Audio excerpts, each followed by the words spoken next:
Hi, I'm Carolyn Stewart, Senior Librarian at the Calabasas Library. Our summer reading program is Read Beyond the Beaten Path and is from June 28th through July 31st.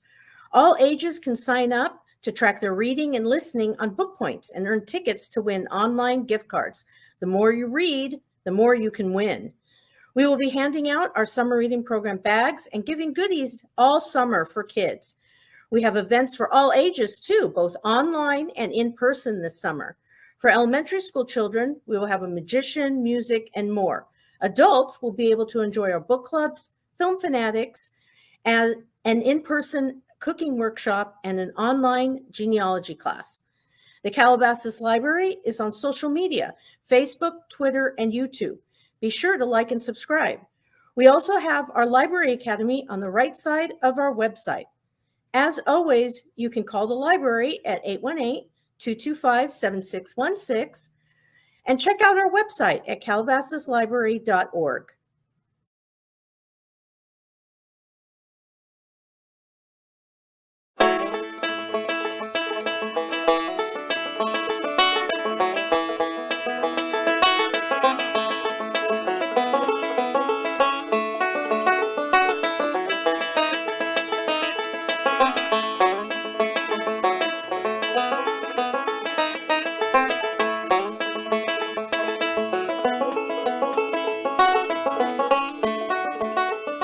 Hello, my name is Sean Ewart. I am a host and storyteller, born and raised here in California, and I'm so excited to be here tonight. And I'm Stephen Murray. I'm the producer of Two Desk Productions from Minneapolis, Minnesota. We produce online shows like this one. We have had such a great time working with all the storytellers for this production. Stephen, give them a little taste of what they're going to hear. Sure. We have stories of adventure and travel and all that kind of summertime fun. Perfect for summer reading. Let's get right to it and start our show. Nick Lake is a certified space nerd, opera enthusiast, and run commuter based in Chicago. He creates and presents visuals in the Dome Theater of the Adler Planetarium and hosts the YouTube channel Windy City Astrophotography. He studied theater at Northwestern University and has performed in many productions in the Chicago area. He enjoys traveling, hiking, camping, and exploring the world with his wife and kids. Let's hear his story. Suddenly, I'm awake and my heart is racing. What woke me up? I'm lying in a sleeping bag. It's pulled up over my head with just a small hole to breathe through. What woke me up? I'm surprisingly warm inside my sleeping bag. It's cold in the tent and probably colder outside.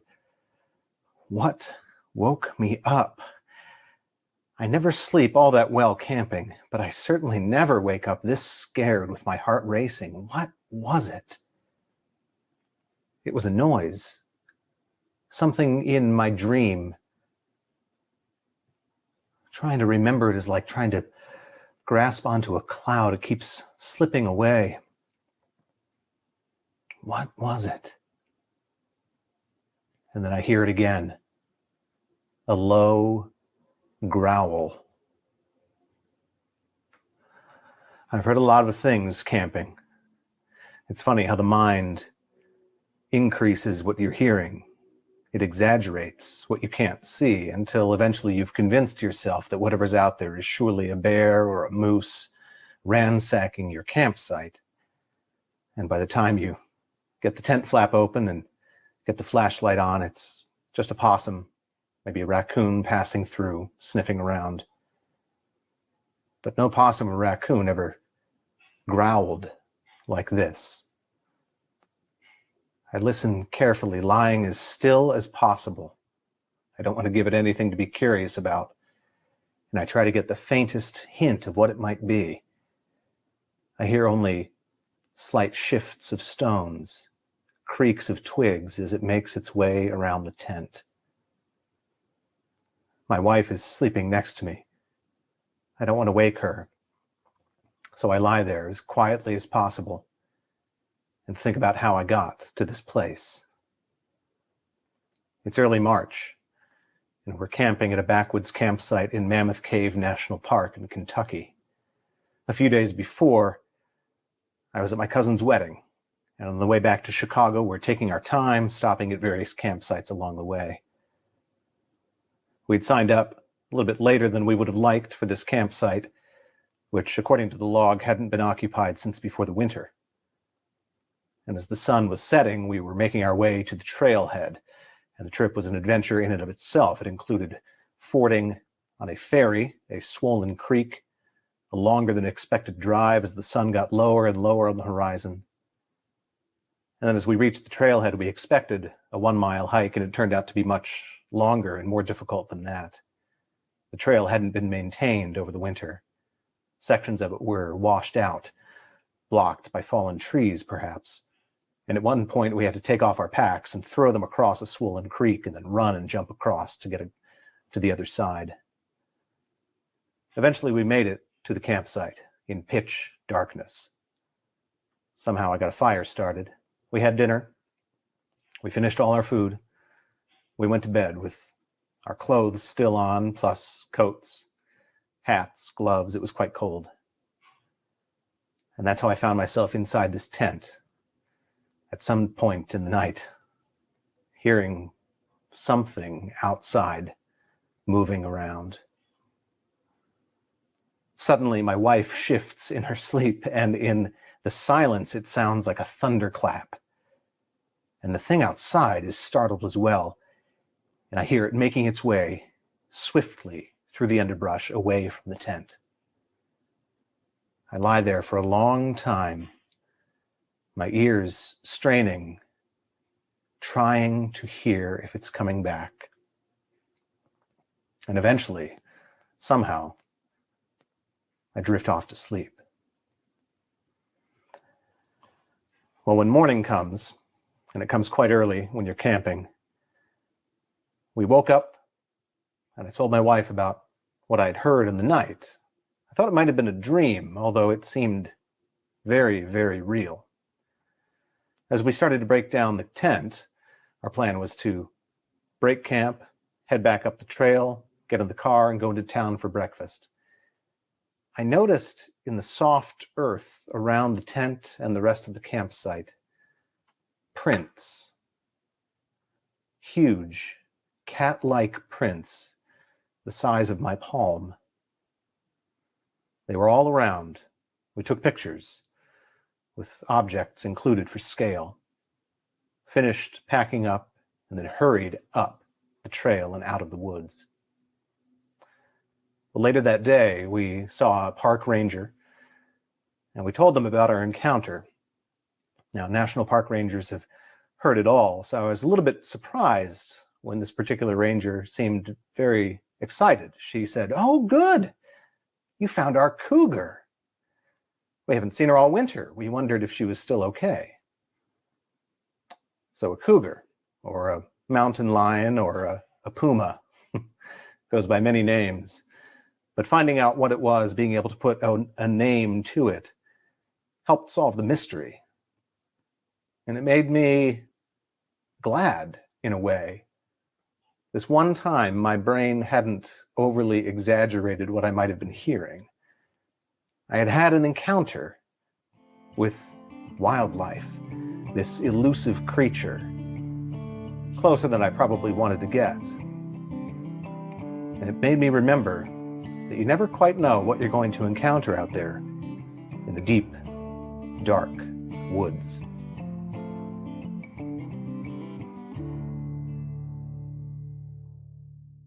Oh, Sean, that story. I'm so glad I wasn't in that tent. How about you? I know. I keep looking under my chair or behind me to see if there's something crawling in to, find me as I'm here at the computer. I know. Hey, that's like the perfect story to tell around the campfire. I bet he's gonna do well with his children on that one.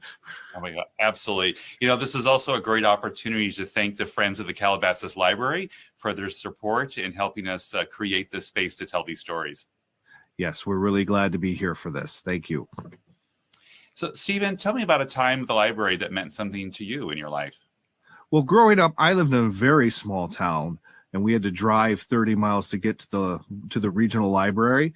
And it was just such an amazing place because there were so many books and resources, and it was an outlet to the rest of the world before there was the internet and things like that. So the library was a really, really special place and a trip I looked forward to taking. I totally agree. When I was a kid, I lived next door to this older lady who had a grandchild that used to come over, and no one would talk to her or play with her, and I did. And when the grandchild would go home, the grandmother would come over and knock on our door. I was like 5 years old, and ask if she could thank me by taking me to the library every week, because my parents didn't have the time to do it. So I know it's a really sweet story, and it just libraries have a very special place in my heart. Well, what a special gift. I mean, that's such a great experience, and I'm glad that you were able to have that. It's very sweet. It's actually a great lead-in to our next story. Yes, let's do another one. Dr. Bradley Bobbs holds a PhD in physics from UCLA and a BS in physics from Harvey-Mudd College. He's had a long career researching laser physics and was adjunct professor of physics at Moore Park College and Cal Lutheran University. He currently gives public lectures on physics for non-scientists at Calabasas Library and elsewhere. Dr. Bobbs is also known for his passionate poetry recitations, particularly when portraying Edgar Allan Poe. He has been an active volunteer in the Calabasas community since 2003 and serves on the board of directors for 4 Calabasas nonprofit organizations. Let's hear his story. When I think of vacations, I mostly remember family vacations for 3 weeks every August with my former wife and our 8 kids. Maybe I should back up a bit and tell how that came about. It started when I was in grad school at UCLA, and I'd been dating my future wife for only about 2 months when she asked me, if we were to get married someday, how many children would we have? Well, that took me by surprise, but I thought about it and I realized that it did make sense since she was so set on having a large family. Why should she waste time dating someone who would never give her that? So I answered that I thought that 3 children should be enough, but I had to agree to 4 or else she wouldn't continue dating me. Well, 3 years later, we did get married, and 9 years after that, I had fulfilled my commitment to have 4 children. Now, raising 4 children is not easy. It's hard to find enough time and money and energy. So I was hoping that we were done with having children at that point. But my wife had other ideas. And when she wanted something, she wouldn't let up until she got it. So over the next few years, we had 2 more children. By then, we were both getting on in years, and some medical tests were showing that it was becoming more and more unlikely that she would ever get pregnant again. So she says, I think this is God's way of telling us that we've had enough children. Now, I'm not a religious person by any means, but suddenly I have an overwhelming religious epiphany, and I say, yes, surely this is a sign from God. There can be no doubt about that. Well, that held her off for a while, but eventually she decided that it was not a sign from God. That may have been the only time that she ever admitted having made a mistake. And so we went through in vitro fertilization so that we could have 2 more children, making a total of 8, with the oldest 21 years older than the youngest. Anyway, back to our family vacation. We decided one year to rent a huge mobile home. I think it was 33 feet long. We load in all the kids, drive for 3 weeks from LA up through Nevada, Utah, Wyoming, Montana, Idaho, Washington, and then down the coast through Oregon, back home. We stopped for a few days in Portland, Oregon to visit my family there. One day while we're there, we all of us load into the mobile home. That's the 10 of us plus my parents, my brother, my sister, and her husband, and her 3 kids. So it's 18 people all together loaded in there. And then we go touring around the area. Eventually we cross over the Columbia River into Washington State, and we end up at the Burlington Coat Factory. We all go on the factory tour, which is really very interesting and educational too, seeing how coats are made. And at the end of the tour, we're left in the Burlington gift shop. And all the women in our group are loving it, shopping. But after a while, the kids are getting pretty bored. I feel bad for the kids. They had been so good about paying attention during the factory tour and all the other sites on our trip. But a gift shop is not all that interesting to them, or to me, or to the men in our group. Now, we had brought along the kids' portable video games on something called a Game Boy. I wouldn't allow the kids to use their Game Boys while we were seeing the sights, but now I take pity on them enduring this gift shop for way too long. So I get out all the Game Boys for them. And now the kids are fully content, sitting in the corner of the gift shop with their Game Boys. Now they don't care how long the women want to shop, so long as they can just keep playing on their Game Boys. Eventually, even the women get tired of shopping and are ready to go back home. So everyone piles back into the mobile home, and we drive for an hour, I think, crossing the Columbia River again, leaving Washington State back into Oregon and to my sister's home. As we all get ready for dinner, something doesn't seem quite right. Finally, it hits me. Where is Alex, my oldest son? I start asking around, has anyone seen Alex? Silence falls over the crowd as we all realize what has happened. Now I'm really in a panic, hoping that Alex is safe and not terrified at being left alone for hours. I quickly borrow my sister's car and I race back, again crossing over the Columbia River into Washington State, taking another hour to get back to the Burlington Coat Factory gift shop. Well, I'm greatly relieved to find that Alex is still there, exactly in the same spot where I had left him. He's not the least bit upset. He's just very contently playing on his Game Boy, completely absorbed by it. When I interrupt him, he says, "Oh, is it time to go now?" He even sounds disappointed to have to leave. To this day, I still wonder how many hours might have passed before he would have even noticed that we had left him there. And how many hours might have passed before he cared that we left him there.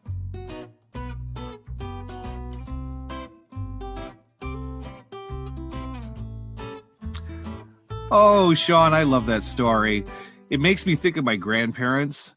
They had 9 kids, and I've heard so many stories of times they were leaving 1 or 2 behind on a family vacation.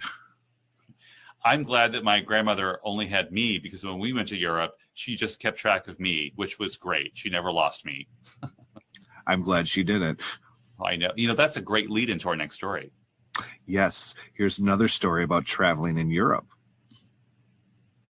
Deirdre Kennedy is an independent radio reporter whose features and segments have aired on NPR, PRI, BBC World Service, and numerous podcasts for more than 20 years.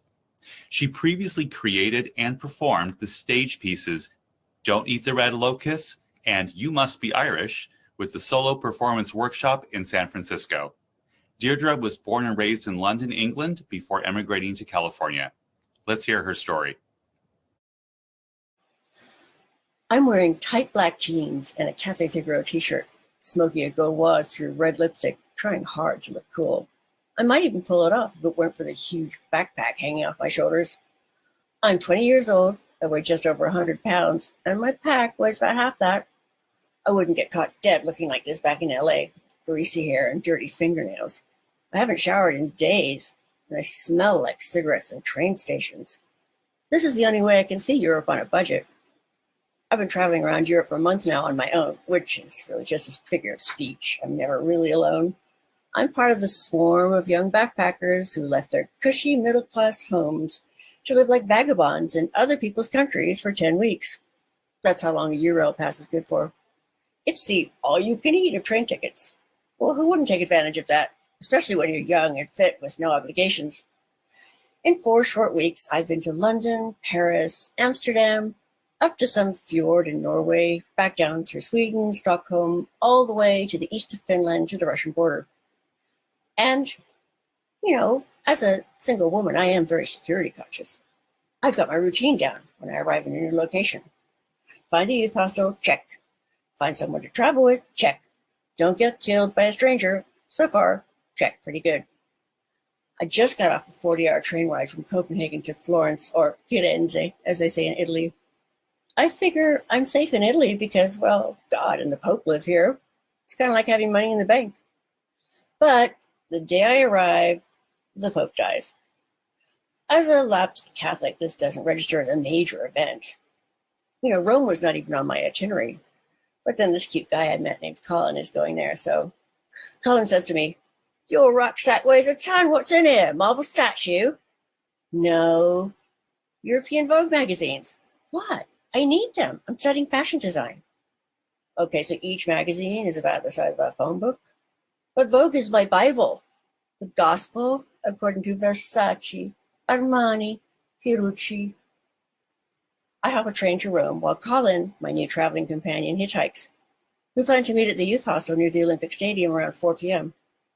I get to Rome about an hour before that, and the train station is heaving with travelers, more like I imagine Calcutta. This is the dumbest idea I've had since I got to Europe, finding some random guy in the sea of humanity. But it won't be the last. I ask a bus driver to tell me when the stop for the youth hostel is. Then I clock my head on the bar that protects the driver from unruly passengers. I'm seeing stars. The entire bus full of people turn to stare at me all at once. I pay, and I squeeze my way to the back of the bus. There's nowhere to sit. I start crying, feeling hopelessly sorry for myself. As I look up through my tears at the very last row, there sits Colin, the guy from Florence. I've never been so glad to see someone I barely know my whole life. We jump off the bus and we make our way up to the youth hostel. It's full.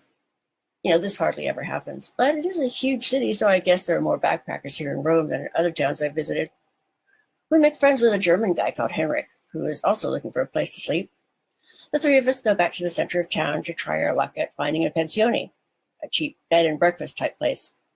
First place, no luck. Second place, no room. Third place, the landlady yells at us that we're crazy to be in Rome right now because the Pope has just died and people are here to pay respects. What kind of people are we? Okay, so Rome is crammed with the slumbering faithful, while we 3 pagans are still looking for a place to lay our disrespectful heads. We slip down pasta at a cheap ristorante. The guys share a bottle of vino between them. I don't drink, but I am groggy from exhaustion. Our map shows a giant park about a mile away, the Via Borghese. I'm comforted by that name. It reminds me of one of those expensive face creams my mom has. So when Colin says, let's just skip in the park, I agree, because, I need my beauty sleep. It's way past midnight when we throw our backpacks and ourselves down on the grass. Being the obvious duo in this trio, Colin and I zip our sleeping bags together. He passes out immediately. Well, so much for my Roman holiday. Did I mention that Colin is not doing Europe in 10 weeks like me and Henrik and thousands of other backpackers? No, he's a postman from Kent. He's emigrating to Australia, and he has all his important belongings with him, and his resident visa for Australia, thousands of dollars in traveler's checks, a super expensive Nikon camera, and a pretty hefty backpack. Being sober, I do remember to stuff all my valuables and papers in my bra and my waistband. I stir during the night a couple of times, though, to the sound of crunching footsteps. My brain tells me it is at least one grizzly bear. I remind myself that we're in Rome, not Yosemite, when I go back to sleep. Around dawn, I wake up to hear Colin shouting, "Hey, where's my gear? My pack's gone." Still snoozing, I think. Yeah, I knew it was bears. When I open my eyes to roam, I know that's not possible, though. We both glare suspiciously at poor Henrik, like he stuffed Colin's entire backpack into his own. No wonder he decides to go his own way. Well, nothing was stolen from me, thank God. But Colin lost absolutely everything but the 500 lira in his pants pockets. 500 lira in his pants pockets, about 15 cents in American money. Well, obviously, I'm going to look after the poor guy until he gets his stuff replaced. Fortunately, he has really great traveler's insurance. And he also has a really sweet smile. Well, we spend the next 2 days hopping from the British Embassy to the Australian Embassy to the American Express office. Our first stop is the local police station to report the theft, where we get schooled by this not very Italian-sounding cop. "You lot are so lucky to be alive. Do you know how dangerous it is to sleep in that pot? Thieves could have slit your throats if you woke up." I wasn't nearly as impressed with that information as I was puzzled about his accent. "Where did you learn English?" I asked. "Oh, I grew up in London. My parents are Italian." So Colin from Kent and Officer McKelly proceed to bond over their favorite soccer team, Manchester United. And the officer makes some calls on our behalf and finds us a pensione to stay in. While waiting for our stuff to be replaced, Colin and I actually get a chance to do some sightseeing. The Pantheon, the Forum, we even swing by the Vatican, where we get swept along with the crowd to view the Pope lying in state, and finally pay our respects. Colin gets a new camera, new traveler's checks, a passport, and his visas. We say goodbye, and we promise to keep in touch. You know how that is. You get really close to someone and you share some really intense moments, some really stupid moments in our case, some really dumb, life-threatening moments. To this day, I don't camp. Well, not because of getting robbed in Rome. No, it just turns out I'm really not the camping type.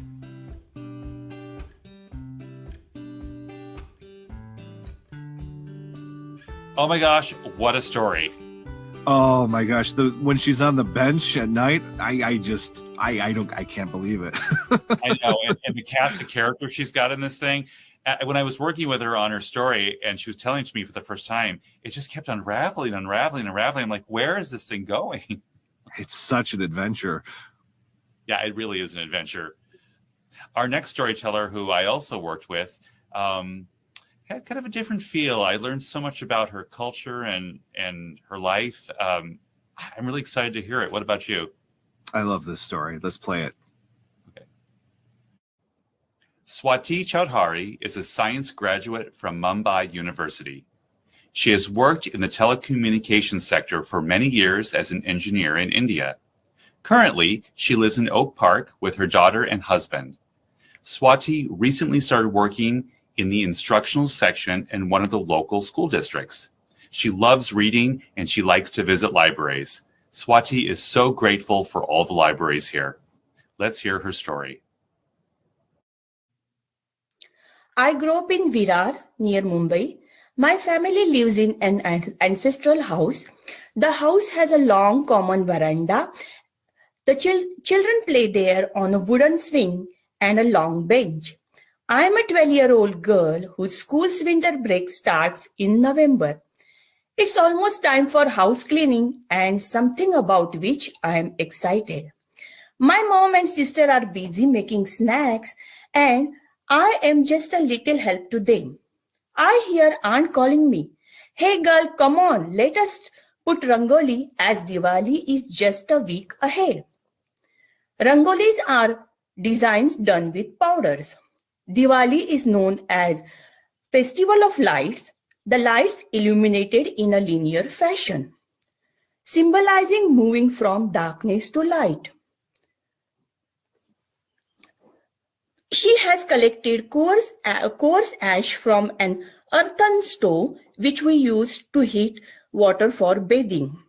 She talks about things our ancestors use in daily life, like big wells like cylinders to store rice, grinding, mashing equipment. We put designs, the sun, the moon, the earth, lotus flower, and different shape, and our yard gets filled with ash rangoli. I ask her, "Why don't we use the store-bought colors?" She replies, Those store-bought colors are only for a few days of Diwali. That day onwards, we are going to keep diyas on the stairs of the house and put rangoli every evening for a few days. Diyas are small lamps of metals or baked clay, and they are light up with the help of oil and cotton wicks. The children start making raised platforms to put rangoli in front of the stairs of the house and help each other building it with dirt and clay. Father buys types of firework my siblings and I distribute among us. They are like treasure for us. We dry them out in the sun so that they work nicely. I stay away from noisy and loud fireworks and give them to my brothers. On the eve of the first day of Diwali, my oldest cousin brother leads us drawing and putting colorful rangoli designs.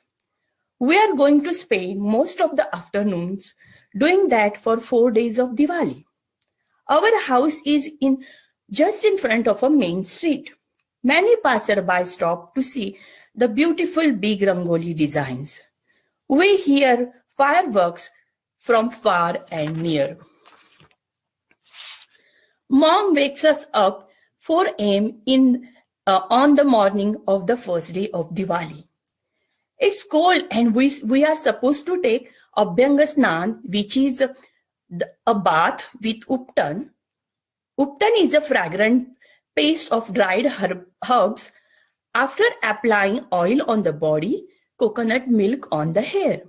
Father recollects his childhood days of winter and tells, when I was of your age, Diwali days were colder than this. Parents buy new clothes for us at festival. We wear new clothes and visit temples, relatives, and other families in the house. My cousins are happy to show off their new clothes, especially we little girls. All these activities make me take a quick resting nap. The spirit of Diwali is joy, and it feels like the atmosphere is filled with joy everywhere. Waking up early, taking a nap around noon, I am on a different schedule. With an inexpressive feeling, I feel enchanted. On the evening of the second day of Diwali, Mom worships Lakshmi. She is the goddess of cleanliness and wealth. Mom also worships all the diyas in the house. Special diyas are made from a long cactus plant, which is used in fences around the houses. I think those beautiful diyas shows us some unknown way of life. We keep diyas made up of cactus, clay on the yard of temple, wells, cattle shed, and our small village lights up with diya from all houses. Father's aunt, Ajji, keeps kalasha. Kalasha is a sacred vessel filled with water and coconut oil, coconut on top of it, and orange marigold flowers decoration with it on the rangoli on the third day of Diwali. She tells us the stories about celebration of Bali Pratipada and the story of King Bali from Hindu mythology. Family does a kind of different ritual of passing the cattle over a fire line of hay. Cows from my uncle's livestock and buffaloes from my father's livestock are passed over a small fire line. I see the hesitance of the cattle and fear of their babies. I ask my father, why do we do this ritual? He says, it's from our warrior community and ancestral way of farm life. I see he pats the cattle after that. The celebration of bond between husband and wife is on that day called Padwa. My mom offers lit up diyas to father, which is called Aarti. Bhau Beej is the celebration of bond between brother and sister. We exchange gifts. Father goes to his sister's home, which are in different towns. He starts in the afternoon and returns back home late at night. That day, he travels by public transport like bus and train, which are overcrowded on such occasions. I feel a little sad as festival is getting over. Fast forward 35 years, it happens that I am in India during Diwali festival after many years with my siblings and mom. As adult, my sibling and I are less excited to wake up early, wear new clothes, visit temple and relatives. Our new house is rebuilt on the old house with no swing, no veranda. There is no big display of rangoli for passerby. Family has no cattle. I feel it is the effect of global warming that mornings are no longer cool. Like in my childhood, and I remember my father also expressing the same. Kids know that fireworks are not good for the environment. There is big no for fireworks. I know there is a little by little change in celebrating Diwali. Now kids celebrate Diwali, but I love the way I celebrated and all those lovely memories of it.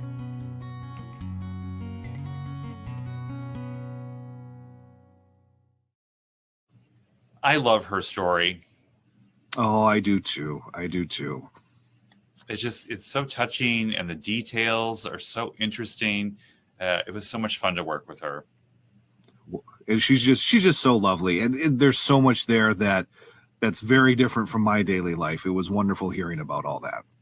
Absolutely. Well, this next story also sort of falls in that category. It's got a little surprise to it. Yeah. We keep having these. Well, I won't ruin it. We do keep having these surprises. We keep having these surprises in the story. Let's get to it and find out.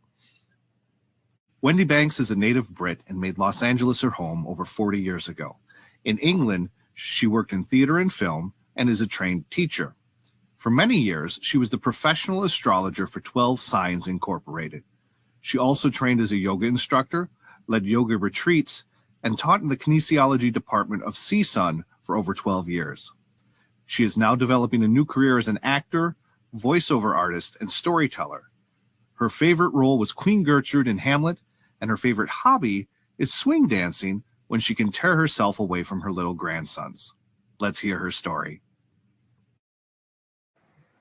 Back in the 80s, long time ago, I know it was 1983 actually, because my son was 2 years old and my daughter was 5, and I wanted so much to take them on a vacation out in the woods because I grew up in the countryside in England and I live in the city here. I don't know how to camp. In England, it rains a lot, so we never went camping when I was a child. And anyway, I didn't have the gear. I didn't have a tent or sleeping bags, a Coleman stove, nothing.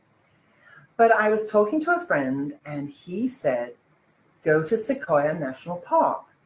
If you go to a little place called Giant Forest, they have cabins and a wood stove. I thought, oh, a little wood burning stove. I can cook dinner and we can be all cozy in a cabin. Fantastic. I booked it. We jumped in the car, my little tiny 2-door Honda car, and we set off with my map. And we drove up the 5, and I'd never been there before. And then I think up the 99 freeway, which goes through beautiful orchards and rolling hills and past 3 rivers and Visalia, if you know that area. And then the windy hairpin bend, steep climb up to the top of the mountain. Oh my goodness, I don't even like driving on hills. I'm used to the valley, which is straight and fairly flat. And I don't like heights. And we'd go round a hairpin bend and oh my God, the drop was so steep. And the car is going slower and slower. I'm not sure if it's going to make it. And the kids are beginning to kvetch in the back. And I'm worried they're going to get car sick any moment. But we keep rounding the bends, just hang in there. And we made it to the top. And there were these magnificent gorgeous sequoia trees.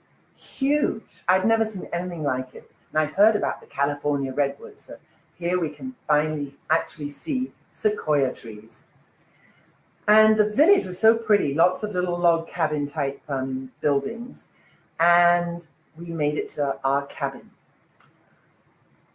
Cute little cabin with beds and the wood burning stove.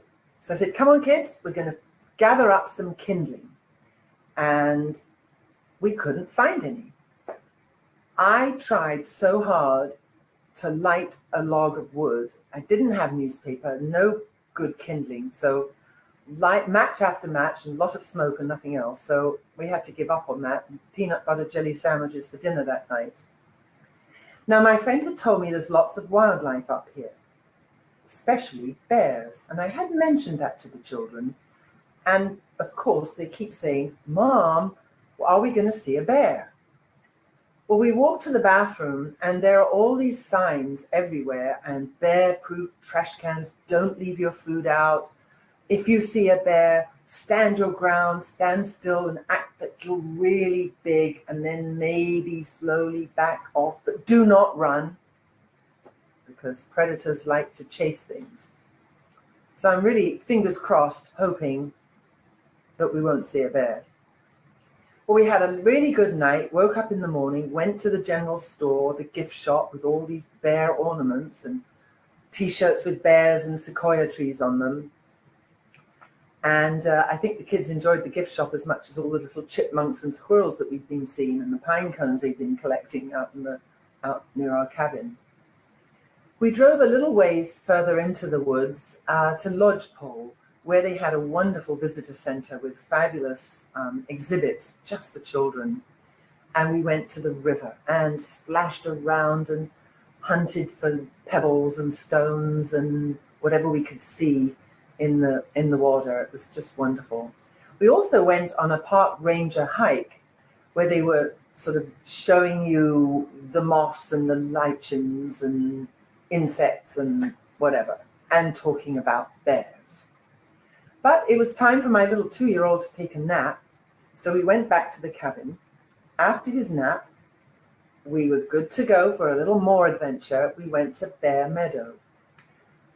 And it was a beautiful sort of oval-shaped lake of a meadow, surrounded by these amazing tall trees and lots of sequoia trees.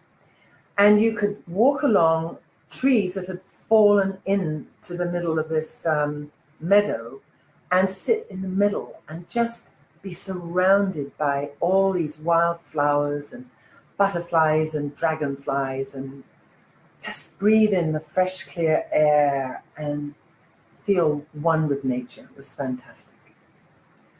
We went home and the kids were saying, well, or my little 5-year-old was anyway, with my 2-year-old chiming in, Mom, why weren't there any bears there? It was called Bear Meadow. We want to see a bear. Oh, well, darling, they're deep in the woods. We got the stove lit. We had our lovely hot spaghetti dinner. And then we needed to go to the bathroom, by which time it was quite dark. So we scrunch over the pine needles and find our way to the bathrooms and brush our teeth. No bears, thank goodness. And then we were coming back, on our way back to the cabin, and my daughter tugs on my clothes and says, Mom, I think there's a bear. And sure enough, we saw among the trees a big brown bear. Now, I'd like to say that the bear stood on its hind legs and roared at us, but actually it really didn't. It just turned away and disappeared into the shadows of the trees. We were a little frightened, so we tiptoed back to our cabin and locked the door. And then the kids were bouncing up and down on the beds. We saw a bear, we saw a bear. They were so excited they saw a bear. And I was excited it disappeared into the woods and that I had lit the stove. I lit the wood stove. We saw a bear. And honestly, it was the best vacation ever.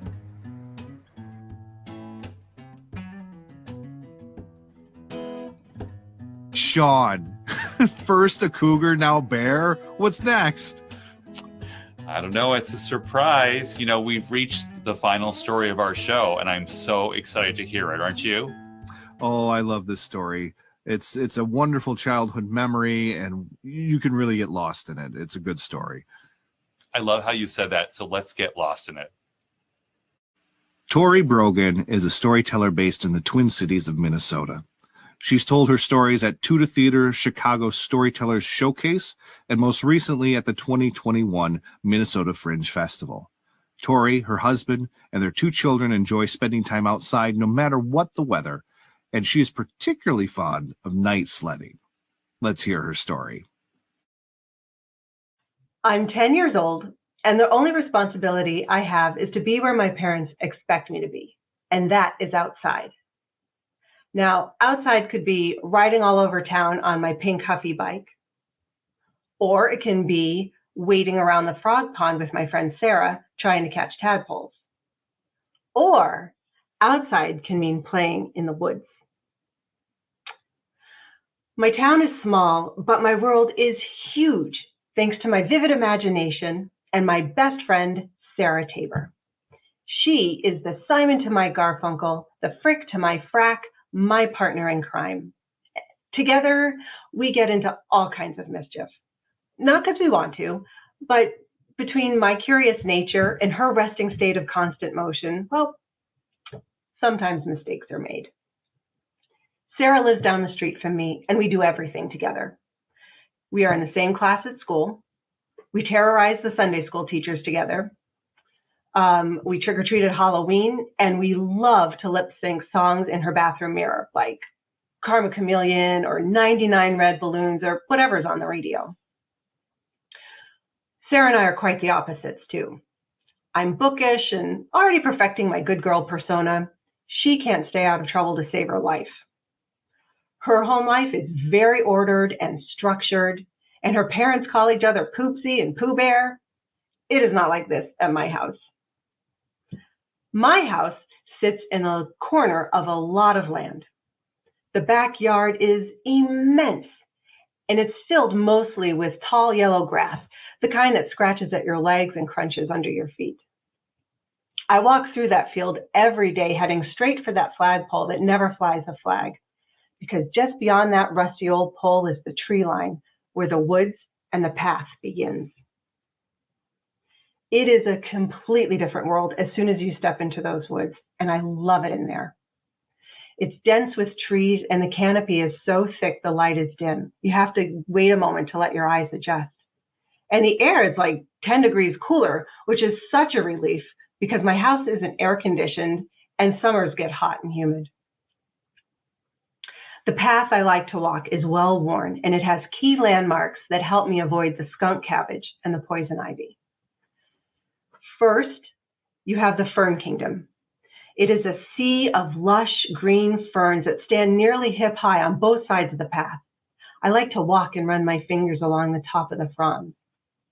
Then I climb down into the dry stream bed and up over the other side, though I sometimes have to jump it because of the snapping turtle. Then I walk a little further and I have to climb over a massive rotting oak tree. And I'm nearly there. There is my fort. It's on the other side of the woods, and it is awesome. It is this huge, just natural bowl-shaped hole dug into the side of a dirt embankment by time and animals. It holds at least 4 kids, and it's obscured by tall grass, which makes it the perfect hideout. My friends and I like to imagine we are rock stars, and the fort is our apartment. Other times, Sarah's brother shows up with his friends, and we imagine a world laid siege by aliens, and the fort is our home base, and the woods are filled with enemies. There is a little stream that runs alongside our fort and separates it from the train tracks. Now, we've been forbidden to play on the tracks, but we still jump over that polluted water to get to the rails so we can explore and walk along the tracks. Now, we have to be careful because there is a traffic bridge just down the way, and we've been spotted from it and gotten into trouble. We would love to climb up that bridge and climb and play in the dirt spaces underneath the road. But it has been made very clear that we would be never allowed in the woods again if we ever did that. So one particularly hot day, Sarah and I are playing on the tracks. As I go about gathering up the rocks, I hear that familiar ting of steel on steel, the first sign that a train is coming. I squint down at the horizon and I see a little black dot shimmering on the tracks. And a moment later, the red signal lights come on. Now, usually at this point, someone would shout, "Enemy!" and we'd all make a mad dash for the fort. But not today. We hear the low rumble of the train coming and we just stand there. I don't know who says it, but I clearly hear, "Let's go for it." And Sarah and I start running for the bridge. I can hear the train gathering speed behind us as I make a mad scramble for the steps. The steps are these huge cement blocks that flank each side of the bridge. They look like pillars to an ancient temple. It takes everything I've got to climb up at least one of them, and I think there's at least 8. I'm putting my whole heart into it to try to beat the train. Breathless, Sarah and I get to the top step and plant ourselves as close to the edge as possible. I glance down at the ground far below me and immediately decide not to do that again. We link arms and brace ourselves against the rush of hot wind and the deafening roar of the train that is now upon us and just a few feet from where we're sitting. We frantically pump our arms in a trucker salute, and I swear I see the flash of the engineer's smile as the train goes speeding by and the horn blares.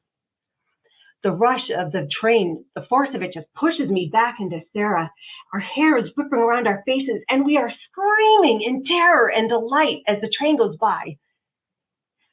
And just like that, phew, it's gone.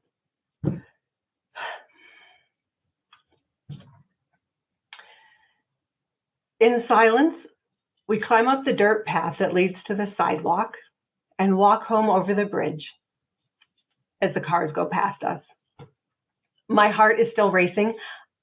I can't believe we just did that. We get to my house just in time to hear Sarah's mom calling her home for dinner. She jumps on her bike and I lean in with a whisper. "That was wicked awesome. See you tomorrow."